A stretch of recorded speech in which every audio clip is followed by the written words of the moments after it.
Hello guys, welcome back to my channel.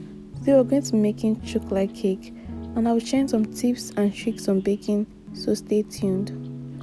Go ahead and grease your pan with some vegetable oil, then dust it with some flour or cocoa powder to make sure your cake releases from the pan when it's done baking. Dust out the excess flour. The full list of ingredients used in this recipe is in the description box below.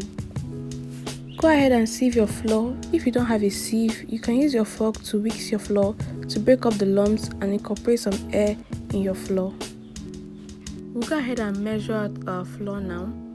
The proper way to measure flour is to measure it after sieving, not before sieving. And when measuring your flour, use a spoon to scoop the flour into your measuring cup, and use the back of the spoon to level it out. All these steps will ensure that you have accurate measurements of your flour and not inaccurate measurements.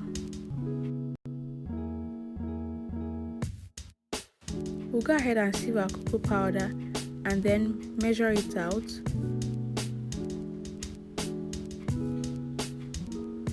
Then we'll add the cocoa powder and flour in the same bowl.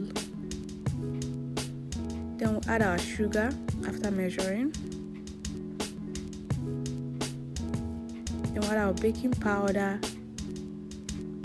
our baking soda, and we'll mix all the dry ingredients together. This recipe calls for buttermilk, but I don't have that. So let me show you guys how to make buttermilk from powdered milk.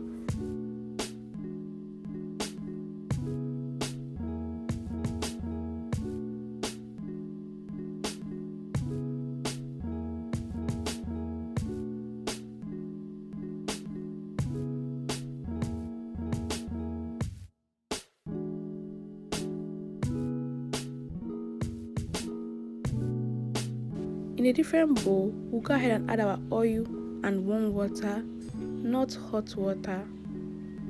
Then we'll add our buttermilk and we'll add our 2 eggs.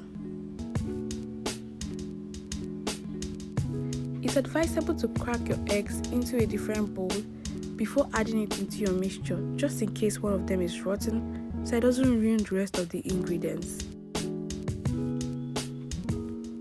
Add the vanilla flavor into the mixture and mix again. Then combine your wet and dry ingredients together. Make a well in the middle of your dry ingredients, pour in your wet ingredients and mix. If you have a hand mixer, mix on low speed for 4 minutes. If not, you can use your hand whisk to whisk for the same 4 minutes. Mix till all the ingredients are properly combined and your batter is ready for baking. Pour your batter into the prepared pan and bake in a preheated oven for 30 to 35 minutes or until a toothpick inserted in the middle of the cake comes out clean. Allow your cake to cool and serve up your chocolate cake. Thanks for watching.